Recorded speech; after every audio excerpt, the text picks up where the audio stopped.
Bim bam, bim bim bim bam, bim bim bim bim bim bam, chiri biri biri bim bam, bim bim bim bam, bim bim bim bim bim bam. Shabbat shalom, hey, Shabbat shalom, hey, Shabbat, Shabbat, Shabbat, Shabbat shalom. Shabbat shalom, hey, Shabbat shalom, hey, Shabbat, Shabbat, Shabbat, Shabbat shalom. Shabbat, Shabbat, Shabbat, Shabbat shalom, Shabbat, Shabbat, Shabbat, Shabbat shalom, Shabbat shalom, hey, Shabbat shalom, hey, Shabbat, Shabbat, Shabbat, Shabbat shalom. Shabbat shalom. Welcome everyone here. And welcome also those who are live streaming tonight from home. We begin our service together in the middle of page 1 with What is Peace? Peace is the beauty of life. It is sunshine. It is the smile of a child, the love of a mother, the joy of a father, the togetherness of a family. It is the advancement of humanity, the victory of a just cause, the triumph of truth. We continue with Shalom Aleichem on page 5.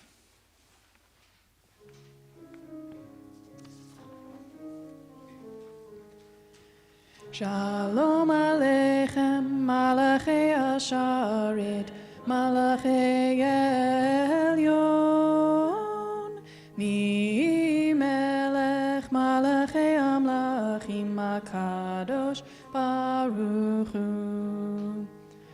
Boachem l'shalom, Malachei HaShalom, Malachei Elyon, Mi Melech Malachei Amlachim HaKadosh Baruch Hu.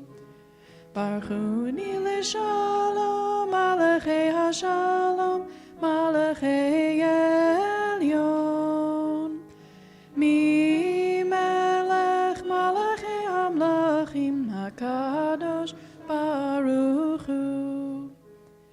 Zeitchem l'shalom, Malachei HaShalom, Malachei Elyon, Mi Melech Malachei Amlachim Kadosh Baruch Hu.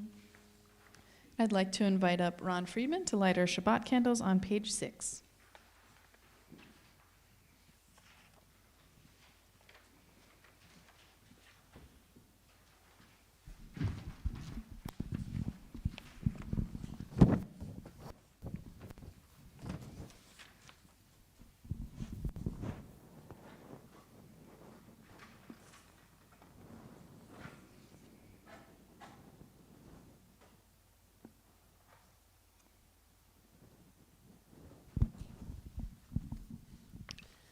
Another week of work has ended. At long last, Shabbat brings rest and peace. We pause from our labors, allowing Shabbat to give a deeper dimension to our lives. These Shabbat candles are symbols of the holiness we seek. Their brightness dispels gloom and lights a path to faith and hope. Their glow reminds us of the sacred bonds that link us to our people across time and space. Their radiance summons us to fulfill our sacred mission as Jews, to cast the bright light of freedom, justice, and peace upon the world.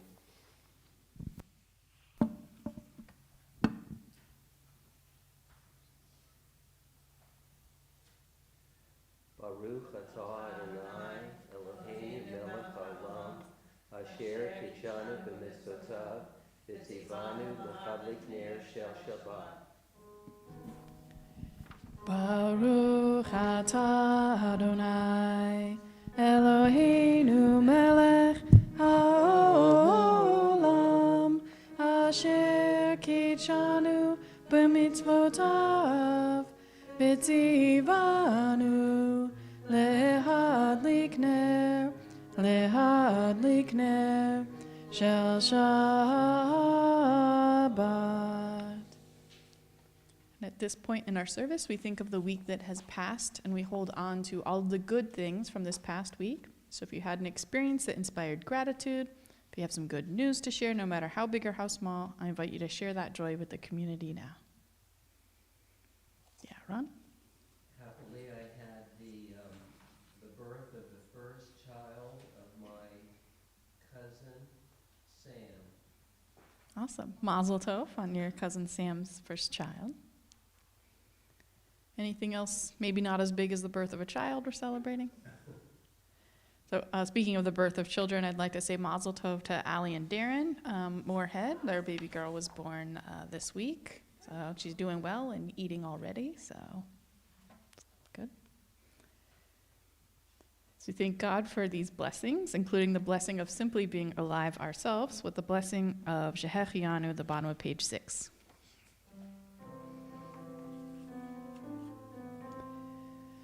Baruch atah Adonai Eloheinu melech haolam, shehechianu v'kimanu v'higianu lazman hazeh.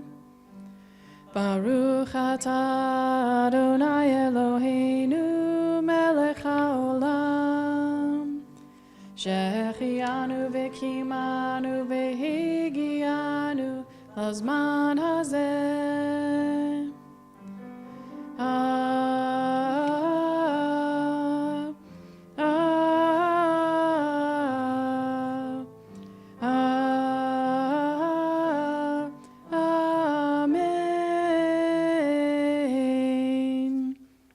And we continue on page 7, the two realms.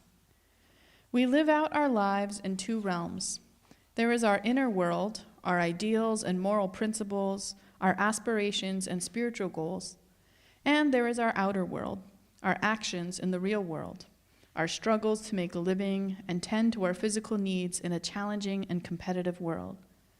The greater the dissonance between our inner and outer lives, between our elevated ideals and our day-to-day actions, the further we have strayed from our true selves and the divine spark within us. Shabbat provides an opportunity to restore the harmony between our inner and outer lives and bestows in us a spirit of joy, holiness, and peace. We continue with an abbreviated form of Lechadodi, Boi Kala.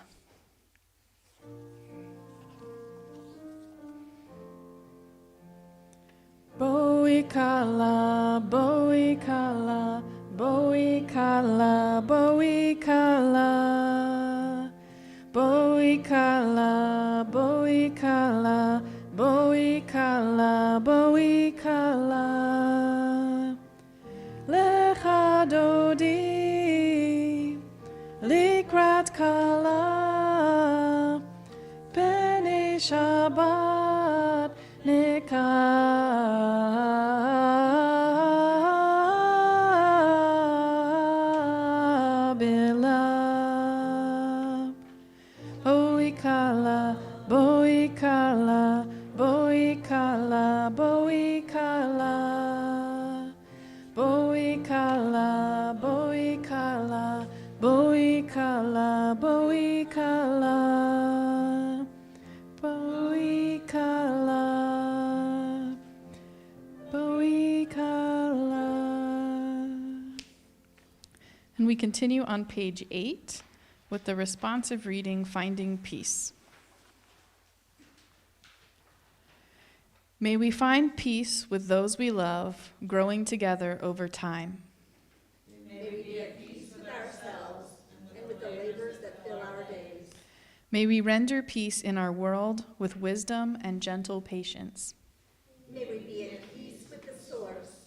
Let understanding come our way. And we rise for the official call to worship, the Baruch Hu, bottom of page 8.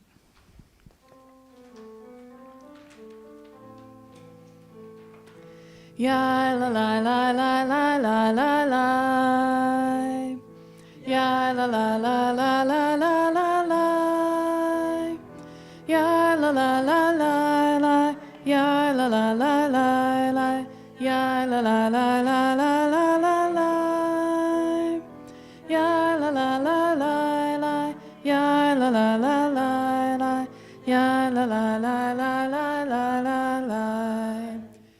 Barechu et Adonai HaMevorach. Baruch Adonai HaMevorach, HaMevorach leolam vaed. HaMevorach, HaMevorach leolam vaed. We continue the bottom of page 10 with Ahavat Olam. Every human longs for peace and love. Love and peace of mind do protect us. They allow us to overcome the problems that life hands us. They teach us to survive, to live now, to have the courage to confront each day. Baruch atah Adonai, Ohev Amo Yisrael. Let's read that in English. Blessed are you, Adonai, our God, who loves your people Israel. Let me continue with the Shema on the top of page 11. Shema Yisrael, Adonai Eloheinu, Adonai Echad. Shema Yisrael, Adonai Eloheinu, Adonai Echad. Shema Yisrael, Adonai Eloheinu, Adonai Echad.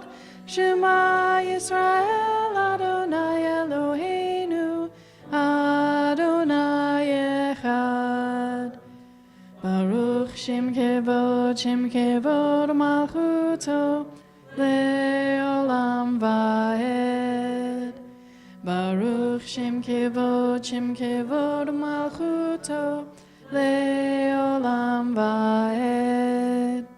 Shema Yisrael, Adonai Eloheinu, Adonai Echad. Shema Yisrael, Adonai Eloheinu, Adonai Echad. Please be seated. Ve'ahavta et Adonai Elohecha bechol levavcha uvechol nafshecha uvechol me'odecha ve'hayu hadvarim ha'ele asher anochi mitzavecha hayom al levavecha Vishinatam levanecha, vidibarta bam, bishivtecha b'veitecha, uvlechtecha vaderech, uvshochbecha uvkumecha, ukshartam leot al yadecha, vehayu letotafot beinenecha, uchtavtam, hamezuzot beitecha, Uvisharecha Leman Tizkeru Vasitem et kol mitzvotai Vitem kadoshim lelohechem Ani Adonai Elohechem Asher hotzeiti adchem Me'eretz Mitzrayim Lihiot lachem lelohim Ani Adonai Elohechem. We continue at the top of page 12. I'd like to invite up Joanne to lead us in the Peace of Wild Things.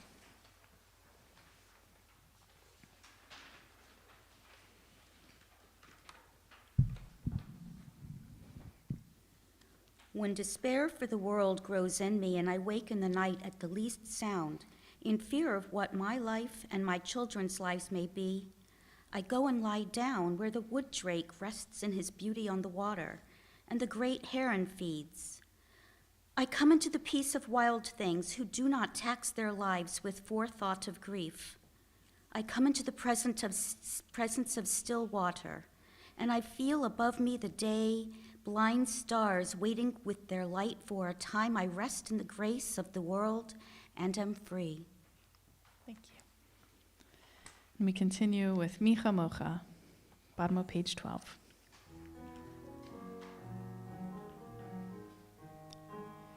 Ya la la la ya la la la ya la la ya la la la ya la la la la ya la la la la ya la la la ya la la ya la la la ya la la la la Micha mocha ba elim Adonai Micha mocha nedar b'kodesh Nora tehilo tosefele, Nora tehilo tosefele. And we continue in the middle of page 13 with a day away.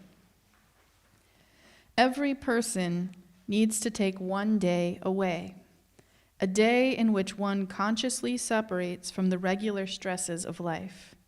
Each person deserves a day away in which no problems are confronted, no solutions searched for. Each of us needs to withdraw from the cares which will not withdraw from us. We celebrate that day of Shabbat with Vishamru.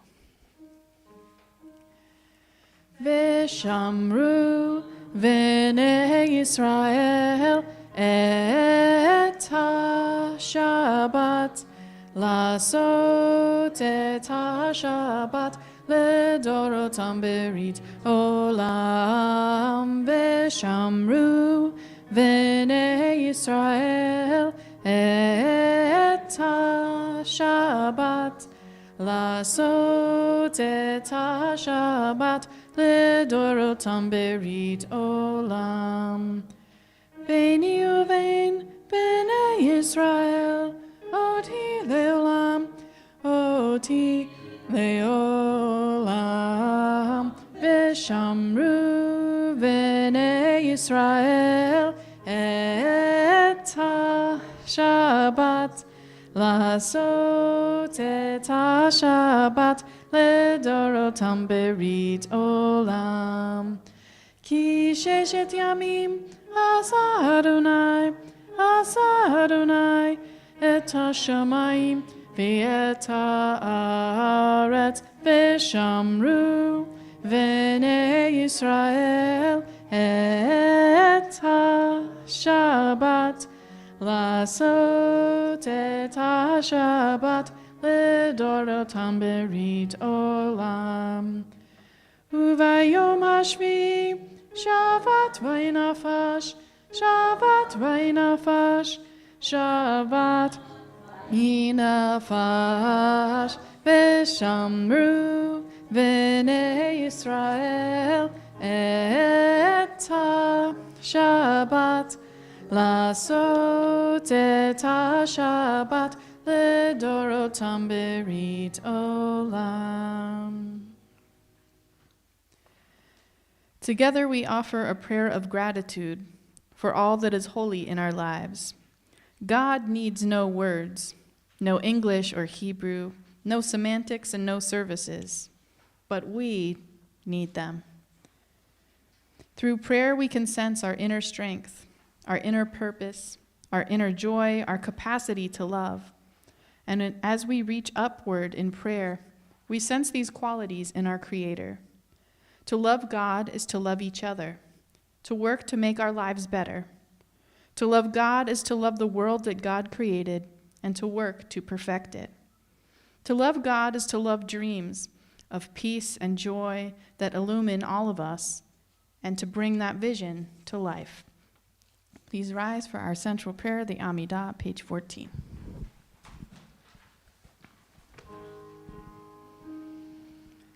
Adonai sefatai tiftachu fi agita hilatecha.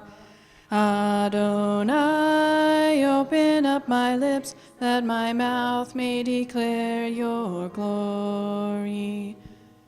Baruch atah Adonai, Eloheinu v'Elohei avotenu v'imotenu, Elohei Avraham, Elohei Yitzchak, Velohei Yaakov, Elohei Sarah, Elohei Rivka, Elohei Leah, Velohei Rachel, Ha'el Hagadol, Hagibor ve'hanora, El Elyon, Gomel Chasadim Tovim, Vekonei Hakol, Vezocher Chasdei Avot ve'imahot, Umevig ula livnei bneihem, למען שמו באהבה, מלך עוזר ומושיע ומגן.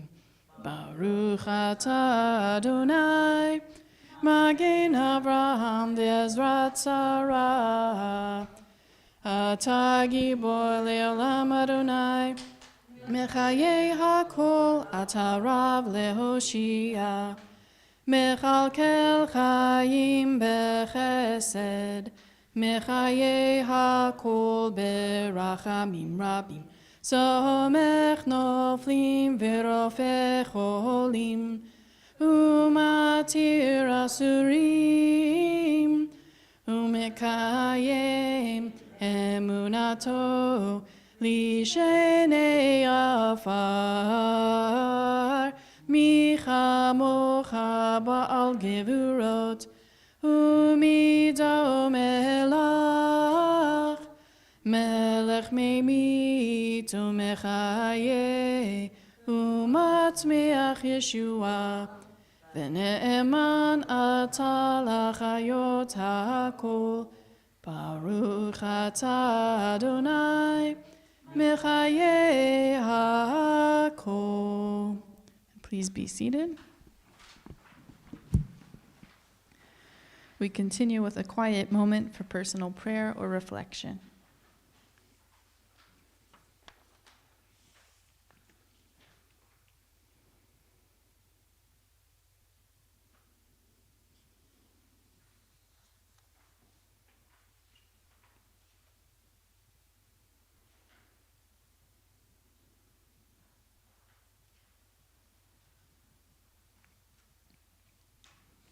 Page 16.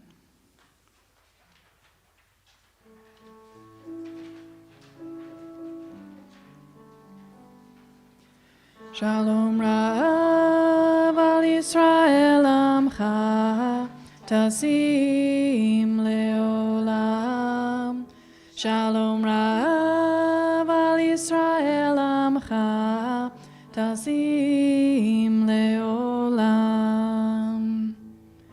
Ki ata hu melech adon, lechol hashalom.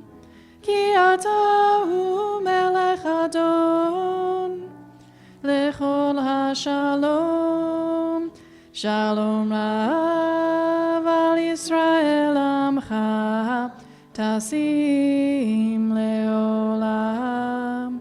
Shalom Rav al Yisrael amcha, tasim leolam.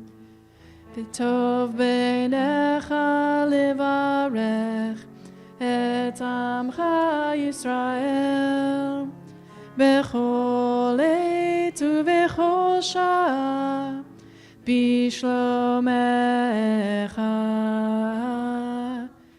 שלום רב על ישראל עמך, תשים לעולם. שלום רב על ישראל עמך, תשים לעולם.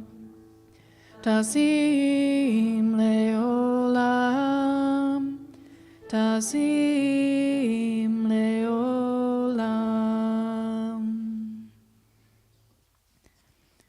At this point in our service, we think of loved ones who are in need of healing. Tonight, we think especially of Jeff Haken and Isabel Paul, Jessica Crow, Amanda Furman, Jessica Gill, Beth Levine, Rabbi Jerry Levy, and Natalie Rayner. Are there other loved ones whose healing we wish to pray for tonight? Carol Pearsall, Diane Jamon. Elsa Fryman. With the power of community, we pray for their refuah shlema, their complete healing of body and or spirit, with the words of Misha Berach found at the bottom of page 18.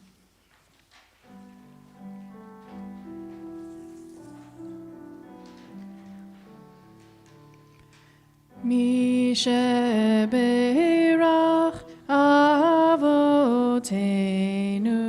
Mikor HaBracha Leimotenu. May the source of strength, who bless the ones before us, help us find the courage to make our lives a blessing, and let us say, Amen. Misheberach imotenu mikor habracha leavotenu. Bless those in need of healing with refuah shlema, the renewal of body, the renewal of spirit, and let us say, Amen. So this week has two Torah portions. The first portion is called Vayakel and begins with a teaching about Shabbat. So one of the first verses of this Torah portion, Exodus chapter 35, verse 2, declares, 6 days shall work be done, but on the seventh day there shall be for you a holy day, a Sabbath of solemn rest to the Lord. The next verse specifically teaches us not to light a fire within our habitations on the Sabbath, but doesn't mention what else might qualify as work. A chapter later, we get a little hint what else might be work. We see that same word for work again in Hebrew, melacha, and it's used to describe the artistic labor that went into making each part of the tabernacle, which is sort of like a portable temple. And this verse says, everyone whose heart stirred them got them up and to do the work. And then after that, you hear that they were so moved that they did too much work. They had to tell people, stop bringing the stuff that you've been weaving, stop bringing the metal you've been hammering, right? This had gone on for a while, and they had plenty. And from this extended passage about all of the work that went into building the tabernacle, or this portable temple, the rabbis of the Talmud try to solve the mystery. What does it mean to work, right? We said, don't work, and then we have all these examples of work. So they use the fact that these two passages are right next to each other to derive that there are exactly 39 types of work that one should not do on the Sabbath. And I'll share these categories for you.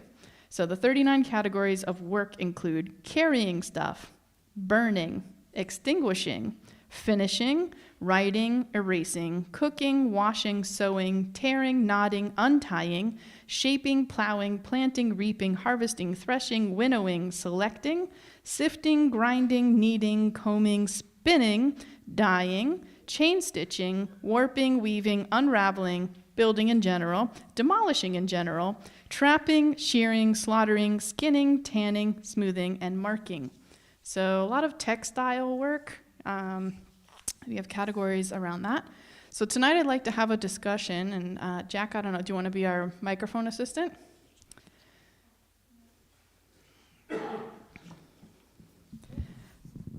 So the first question is, how do you define work?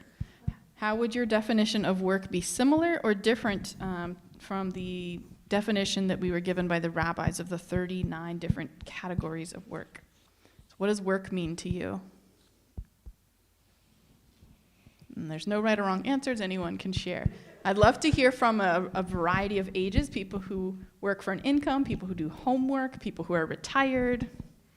I think if it feels like a burden, it's work. If it feels like joy, it's soul-filling. So there's an emotional component to work. Some things we do for the joy of it, and sometimes we would call that like recreation, right? Or just a hobby, or it's something our life's work maybe. But then there's like, I gotta go to work. The kind we get paid for because it's an obligation, and it feels like a burden sometimes. Well, even cleaning the house can be Yeah, so you don't get, no one pays you to clean your own house, but that's definitely work. Housework. What else? How would you define work? How do you know if you're working or not?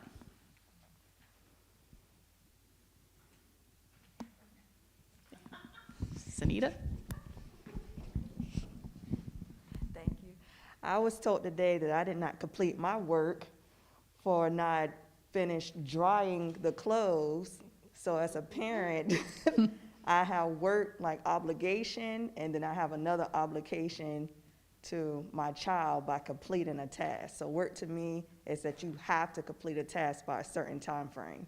Mm-hmm. So there's a time-bound element to work, right? And when we go to like the things we do for the joy of it, sometimes it's so much fun we lose track of time. It doesn't feel like work at all. Other times you're watching that clock, you're like, I'm here until 5, or I've got 23 more minutes to finish this load of laundry, or we won't have clothes for, the next thing we need this clothing item for. Yeah, Joanne. At the same time, in terms of cutting or tearing, I don't think toilet paper in advance is necessarily work. Okay, so a little commentary on how that's developed in the Orthodox practice, right? They're very serious about these 39 categories. So if something doesn't fit into the category, we could do it on Shabbat, right? But tearing includes tearing everyday products like the box on matzah, or even the perforated squares of toilet paper. So a lot of times in Orthodox households, they'll have their children do like pre-Shabbat chores and say, all right, kid, you're on toilet paper duty. Like, give each person 4 squares, pre-tear it so no one has to accidentally break Shabbat when nature calls. Yeah, Ariana.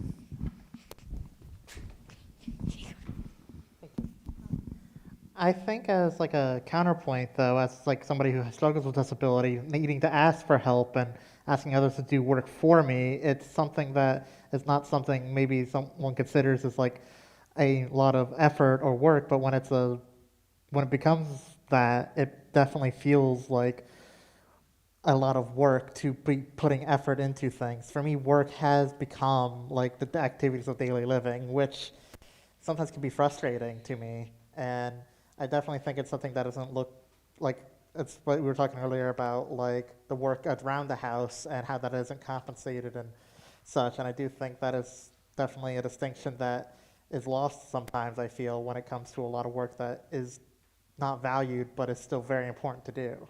Mm-hmm. So there's essential operations, right, that each person needs to have taken care of, whether they're able to do it themselves or need some outside help. Yeah, Sarah? The mental load. Mm-hmm. So that kind of gets to the third question, which I might skip, we'll see how it goes, but about what were the rabbis missing on their list, right, of unseen labor. So you do have a lot of like food preparation stuff, and that's why there's different recipes like cholent. I don't know if anyone's had cholent before, but you like make it before Shabbat, and then you just kind of keep it warm so you're not like, working hard, chopping vegetables and, meat and preparing all the food on the Sabbath. You get to have that time off, but it's a lot of work that goes into making that a restful time. Yeah, Luna? I think work is something that you don't think is fun. So it's not fun. Work is the opposite of fun. Yeah. Pat? So great. For me, on Shabbat, I tried to stay away from the computer. When I was employed, I wouldn't work on Saturday, I'd work on Sunday. Most people would go in on Saturday, so I'd be by myself on Sunday. And I try really hard not to go shopping or use my car, although I make exceptions for family events, so that's my Shabbat. Mm-hmm. So one of the categories, burning, right, or lighting fires, is a reason why in Orthodox practice and some conservative communities as well, they won't use cars on Shabbat, because most cars you have to turn the key, which lights the ignition, right? It's literally igniting a fire to make your engine function, and it doesn't feel like work for most people unless you like got a new car and you're like, how do I turn this fancy new thing on, right? And for the most part, we've got like easy buttons, right? On our cars, in our elevators, like a lot of things that use electricity don't feel like work, but they have something that resembles fire, which is why a lot of Orthodox Jews will decide not to use them on Shabbat unless they're made in a special way. Like there's Shabbat elevators, which you don't press any buttons, you just walk in the box and you go and stop on every single floor until you get to where you need to go. Like, even if it's a Shabbat, a normal elevator, you're still using energy to press the button that you want for the floor you want to go. So they have to design it very carefully so that you don't have to touch the buttons at all. This was like a big deal. I don't know if you remember, like when Joseph Lieberman was like possibly going to be the vice president and was going to all these events, and they're like, how do we accommodate a Jew like at these places? Because he didn't want to use the regular elevator because he's an Orthodox Jew. So they have to be very creative. Yeah, Ron? I think Patricia has a good point that the purpose of the work has to figure into the modern world. For instance, driving to services, synagogue services tonight is different from driving to a grocery store or a shopping mall. And to me, I think it's more powerful on Shabbat to take off your watch. I think that's a very intentional thing you can do to mark Shabbat from other days, is to not wear a watch and to not look at the time on your cell phone. If you have to have a cell phone for safety purposes, leave it in your car when you walk into synagogue and don't look at the time. Yeah, I think that's a great Shabbat practice. Maybe overused by some rabbis who don't know how long their sermons are going. So sometimes it doesn't hurt to have a clock, but yeah, special, definitely. Yeah, Ariana?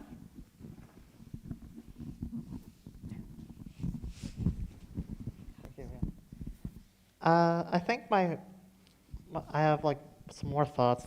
Like, I do think that the rabbis did have a good idea in terms of like how to structure what is or isn't work and trying to draw as many like boundaries on that as possible, because as somebody who has struggled to try to find myself, to pull myself away from work as a bit of a workaholic, I definitely know that like it can be really hard to not find an excuse or find a reason to be like, well, this is okay or that's okay, because that causes work for other people or makes work for yourself.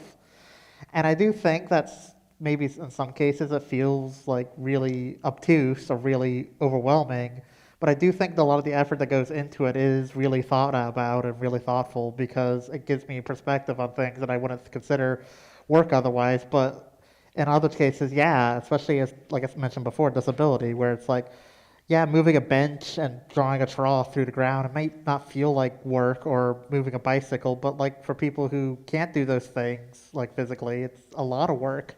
Or even more basically, there's a lot of things that we consider work that just have become like day-to-day things, like commuting and traveling and stuff.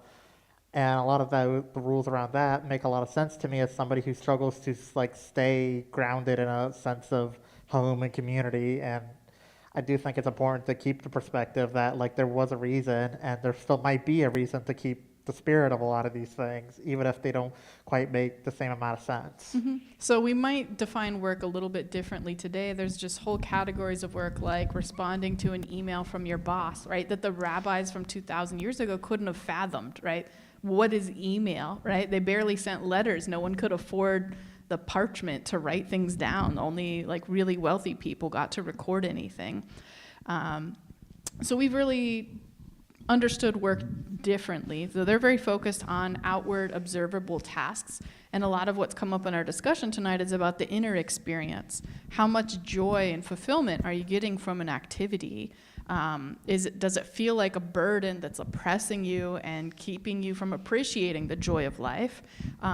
Or is it something that connects you with the joy of life? So the next question is, now that we have defined work in our own way, do you think that our work defines us? So for those who are working now, does your work define you? For those who have retired, Do you feel like your former work still defines you in some way? I think just because we do so much in our lives and the nature of what work is to ourselves and like our relationship to it changes so much, I feel like work is a part of defining who we are, but it's not the holistic experience of like being a person. Like I do work, but I'm not my work, because my work can change at any moment if I want it to, and it has changed. So, but I'm still here. So work can be a little bit like a sukkah, right? That it's temporary. You might have a job that feels all-consuming, and then suddenly you're not doing that job anymore for whatever reason, and you're still the same person and might try different work or might try retirement. It's a part of your life, but not something that really defines you as a whole. I've struggled with that question philosophically for a while of like, especially as somebody who grew up being told about my grades and being told about like the expectations of work and that labor and productivity being my defining characteristic. I think the thing that I struggle with is how alienated and just how out of touch I feel with the work I put out, where it's like, this doesn't feel rewarding, this doesn't feel like validating. And I think my biggest struggle with work has been just finding a purpose in it and finding any sort of joy in it. For me, like the work that is required sometimes feels overwhelming, and I think just I find it hard to define like where I am and the work begins, because it kind of feels all consuming. I want to try to be better, build better boundaries about that, but it's definitely still something I struggle with and something I want to try to work on unpacking some more, and maybe sitting with being okay with rest and comfort. Yeah. Jack, we'll bring the microphone here. Hi. I think that I would say, as I'm retired, so for me, work, it depends whether you're passionate about your job or your work. Then if you are, that would define, I feel that it would define who you are. If you just work because you have to make a living, then that's another category. You're not passionate, and probably that would not define who you are, because you haven't been able to define yourself and find yourself with something that satisfies you and that you're passionate for. So that's, for me, I was very passionate with my work. I was an architect, or I'm still say I am an architect. So wherever I go, I admire the structure, I admire art, I admire beauty, because I was passionate for it. So I would say it defined who I am. Mm-hmm. Do you feel that a part of you was an architect before you were formally an architect? I think ever since I was a kid, I appreciated harmony and beauty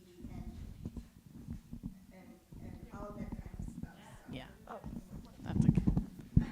That's all right. He gave it to me. Yeah. That's okay. If someone's still talking, make sure they have the microphone so people can hear at home. No, I gave it to you. Okay, that's all right. Yeah. Sarah? My mom took the words out of my mouth. I was going to say sometimes God smiles on you, and your work gets to be also sort of the language of your heart. And I think especially if you're an artist and you're lucky enough to be able to produce the work that is your heart song, then yeah, you are defined by it, because it's part compulsion, part identity, part desperate need, in a beautiful way. Beautiful desperation. Yeah. Ron? All right. We'll go. Joanne first. Conversely, if you are in a caregiving position and you're passionate about taking care of people and, always giving, and then you go home and you give more, and yes, you'll work more shifts, and sure, you'll do this and that.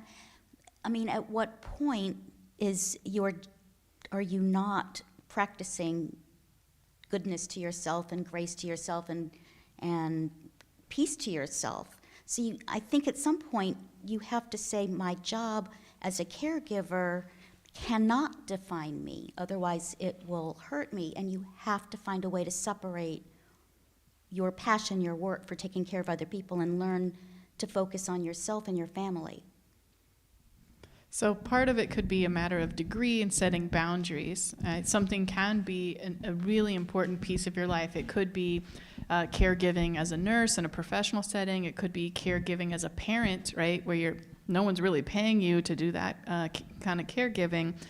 But in some way, it becomes one of your nouns or your adjectives, right? Like to be a parent, and it's so many years are spent on that it can define a piece of you. But again, we seem to get into trouble when something completely defines you. And sometimes it can be really alluring, right, to follow the arts, right, and make that everything. And sometimes people can get burnt out, right, when they put their love and their passion for art or some other thing that gives them a lot of meaning and purpose in life as their paid position, and the boundaries get blurred a little bit. Ron? I don't think work is all we are, but I think if you can find work that, as other people have said, that you truly love and have longed to do all your life, then it's not really work. I mean, it's part of who you are. It's the deepest expression of who you are, but there are all sorts of other things that in life in addition to work. So a question for those who are still in school: do you feel like schoolwork is a big part of who you are, or is it just something you do?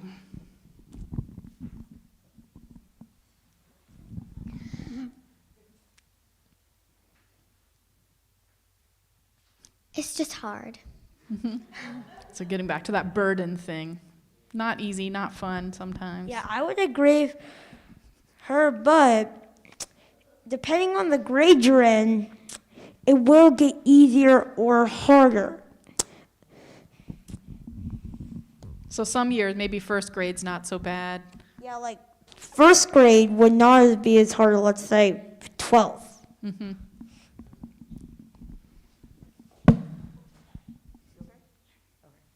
No, I don't need the mic. I don't need it. You can give yours. No, I don't want it.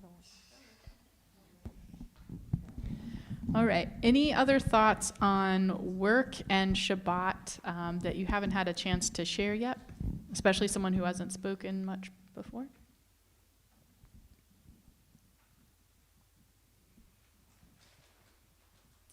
When you celebrate Shabbat, do you often think about work? Try not to.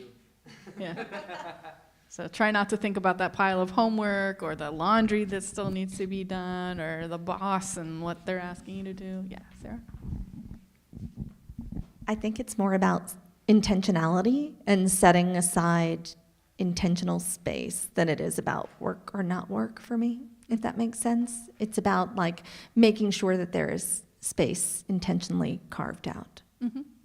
So carving out time. So in like Orthodox communities, that's a full like 25 hours where it's very clearly defined, like we don't do these activities until we see 3 stars in the sky and the Sabbath is definitely over.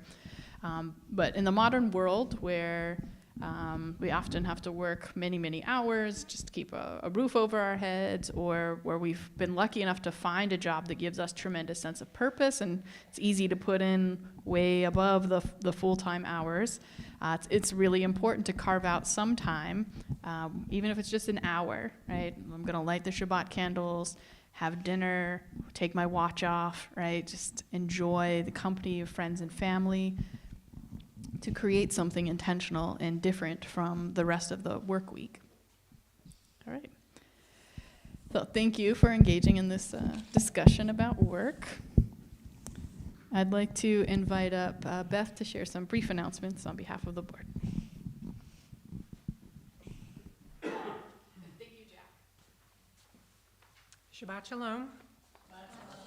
Welcome to everybody who's here. Welcome to those who are with us virtually. We actually do have a fair amount of things going on, so I'm going to start with this weekend. And tomorrow on Saturday, we do have Torah study, both in person and virtually. And then on Sunday, there are 3 things. There's religious school, and then there's going to be a special event. So we have a free adult education event between 2 and 3:30 p.m. Historian Dr. Jake Newsom will be speaking about LGBTQ experiences during and after the Holocaust. This event will include question and answer, book signing, and a reception between 3 and 3:30 p.m. This is part of our year-long gender diversity education program made possible by a grant from the Jewish Community Federation of Richmond. And then Sunday evening, so that's Sunday afternoon, Sunday evening we have Real Theology, and I'm going to let Ron come up and talk about the movie, and then we'll come back and talk about what's happening after this weekend.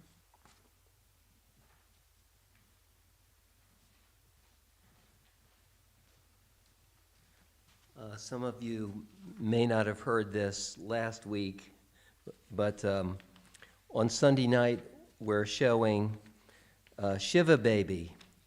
Shiva Baby is an adult comedy of acute embarrassment. It takes place at a Shiva reception. Nearly everybody except the rabbi behaves badly. The story is about a college-age woman who has a day that gets worse and worse and worse and worse until it gets slightly better. We never learn anything about the deceased, but there are several characters who probably wish they were dead, or at least had not attended the Shiva. As we are approaching Passover, one cannot help but wonder whether freedom is a good idea, because these characters do not handle freedom at all well. That's it. I've watched this movie, and I think it's very funny. It'll be shown Sunday, March 19th, with a potluck supper at 6 p.m., the film at 6:30, with discussion afterwards led by Rabbi Huva. There's no charge. So that wraps up this weekend. The following 2 Friday nights, we are going to have the Oramic gift shop is going to be open. We're going to have Passover items, so if there's something for Passover that you're looking for, you might consider will it be open before and after services. On the Sunday between those two, we're going to have, let's make sure I get it right, we have religious school going on, but there's also going to be, in addition to the gift shop being open on that Sunday, there's going to be a bake sale fundraiser for the religious school. And then finally, on Tuesday, March 28th, there's going to be the RISC Nehemiah action, where congregants of the 22-member congregation show up to demonstrate their concern for affordable housing and for ending gun violence. And that will take place Tuesday, again, March 28th at St. Paul's Baptist Church on Creighton Road at 6:30 p.m. So please join us to show city leaders that we are concerned about promises they made and are not keeping. For information, you can contact Marilyn Breslow or Nancy Nelson, and I have both of their email addresses available if you would like to contact them. Shabbat Shalom. Shabbat Shalom.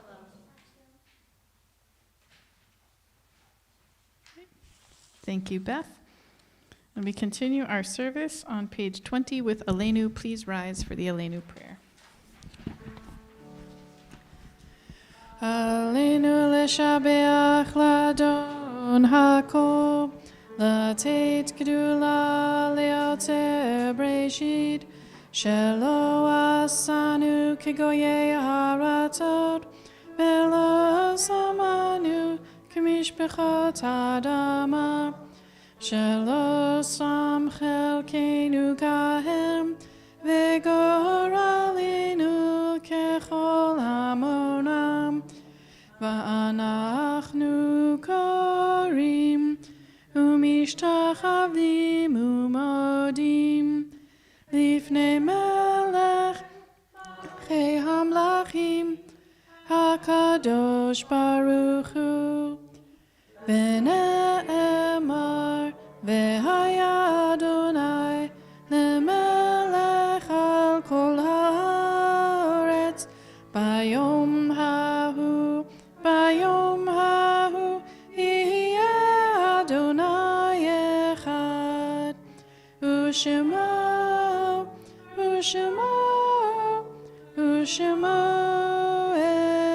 echad.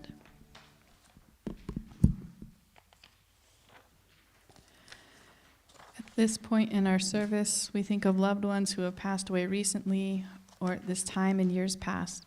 Tonight we remember with love Herman Wax, father of Alan Wax, Marcy Horwitz, mother of David Calvert, and longtime member of ORME, and the yahrzeits of Dr. Abbott Ferris, father of Will Ferris, Dorothy Frankel, grandmother of Linda Heiser, Jeanette Goldsmith, grandmother of David Goldsmith, Paul Goldsmith, father of David Goldsmith, Nathaniel Heifetz, brother of Sarah Heifetz, Bernard Horwitz, father of Henry Horwitz, Margaret Lewis, sister-in-law of Ellen Hofheimer, Bud Lizelle, father of Lisa Levine, Betty Markowitz, mother of David Markowitz, Reuben Matz, father of Art Matz, Bernard Petroff, family of Marilyn Harris, Joyce Rosenbaum, mother of Laura Horwitz, Myron Schwartz, cousin of France Iden, and Sarah Steinman, grandmother of Jeff Haken. Are there other loved ones we wish to remember tonight? Good friend of mine, Joanne Greathouse, passed away this week. Zichronam Livracha, may their memories always be a blessing. We will remain standing as a community of support for the Mourner's Kaddish on page 22.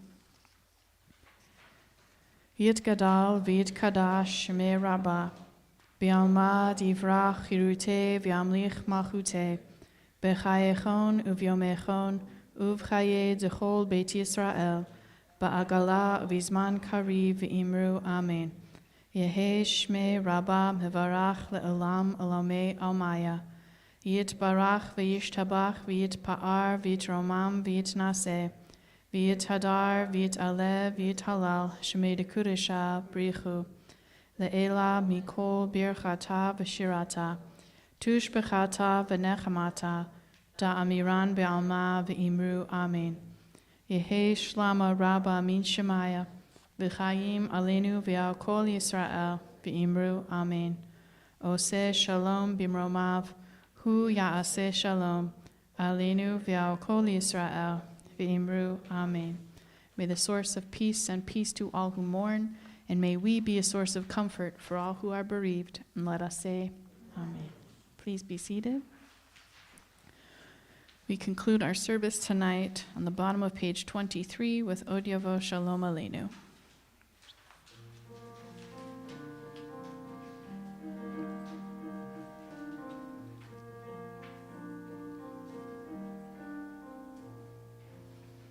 Od Yavo Shalom Aleinu, Od Yavo Shalom Aleinu, Od Yavo Shalom Aleinu ve'al kulam. Od Yavo Shalom Aleinu, Od Yavo Shalom Aleinu, Od Yavo Shalom Aleinu ve'al kulam. Salam Aleinu ve'al kol ha'olam. Salam, salam, salam, aleinu ve'al kol ha'olam. Salam, salam. Od Yavo Shalom Aleinu, Od Yavo Shalom Aleinu, Od Yavo Shalom Aleinu ve'al kulam. Od Yavo Shalom Aleinu, Od Yavo Shalom Aleinu, Od Yavo Shalom Aleinu ve'al kulam. And thank you to Patricia for playing tonight. And please return your services to the table near the entrance and join us in the back for Kiddush and Motzi. Shabbat Shalom.